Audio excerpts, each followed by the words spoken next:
Around 2010, the textile industry began to pivot towards domestic retail consumers. It's hard to overstate just how counterintuitive this seemed for the industry, after having spent the previous several decades having served mainly as contract manufacturers for brands in North America and Europe. Think about it. If you already have relationships selling to some of the biggest retail brands in Europe and North America, populations collectively approximately 4 times the size of Pakistan, and economies over 100 times the size, with orders of magnitude more in individual consumer spending power, why would you bother with the Pakistani consumer? But there was more to this than meets the eye. In a very competitive international market, margins are thin for manufacturers, and in Pakistan, there was the added problem of 8 to 12 hours of load shedding every day, making the continuous process of textile manufacturing difficult, as well as resulting in millions of dollars lost in damaged machinery. So, it is a high-volume, low-margin, highly competitive business where Pakistani infrastructure makes it very difficult to retain relationships over the long run. With all this going on, the Pakistani market looks a lot more attractive. All this sounds very logical, and it makes complete sense that many of Pakistan's biggest textile exporters would want to pivot from being contract manufacturers alone to becoming owners of their own local brands and retail chain. But who leads the charge? Which players have emerged as the largest ones in Pakistan's domestic retail landscape?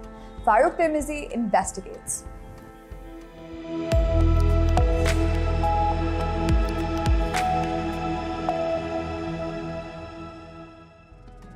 The single largest retailer in Pakistan in number of stores is Sifam Private Limited, a Lahore-based company that owns several brands including Barize, Kesaria, Mini Miners, and Leisure Club, amongst many more. All told, we were able to find at least 252 stores that belong to various brands owned by the group. We suggest that they are the largest by retail revenue, though we cannot be certain. Nishat Linen, a private subsidiary of the publicly listed Nishat Mills, is the second largest by number of outlets, with 110 stores, followed by Ideas by Gul Ahmed, which is in third place with 102 outlets nationwide. Surprised not to see Khaadi in the top 3?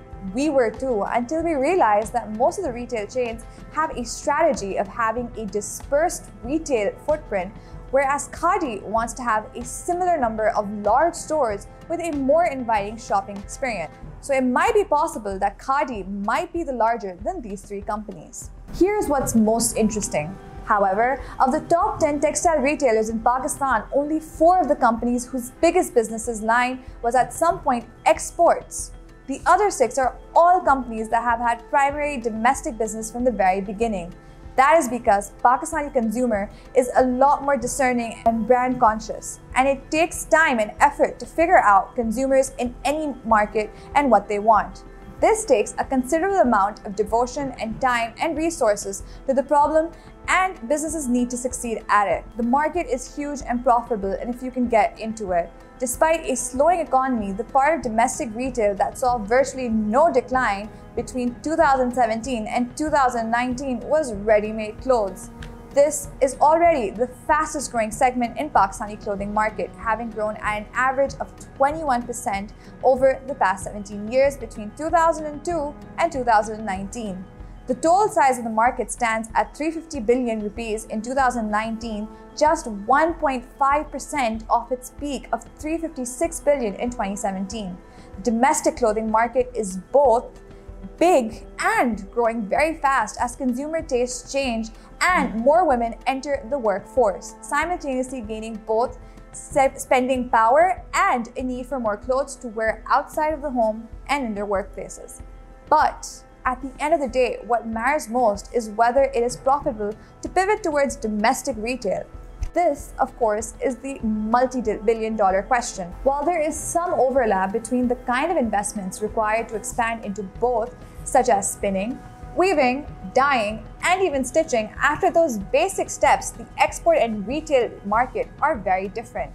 An export business needs foreign sales team, but not much as else. The domestic retail business, however, needs to hire and retain design teams for local designs, plus a massive investment in domestic retail outlets, which can sometimes involve buying real estate and building out custom stores. So just how profitable is it to do all of this in addition to the investment of retail outlets.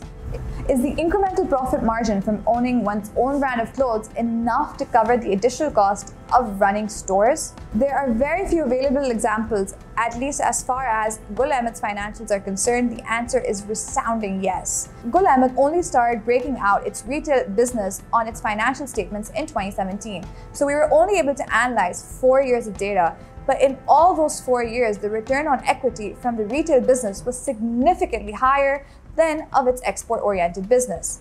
That means that every additional rupee invested in the retail business earned more in profits for Gul Ahmed than an additional rupee invested in the export business. This was true even in the year 2020, when retail lockdowns in the last quarter of the financial year ending June 30, 2020 meant the revenues declined massively, causing a decrease in profitability. One expects that subsequent non-lockdown impacted years will continue to show even higher profitability for the retail business relative to export business.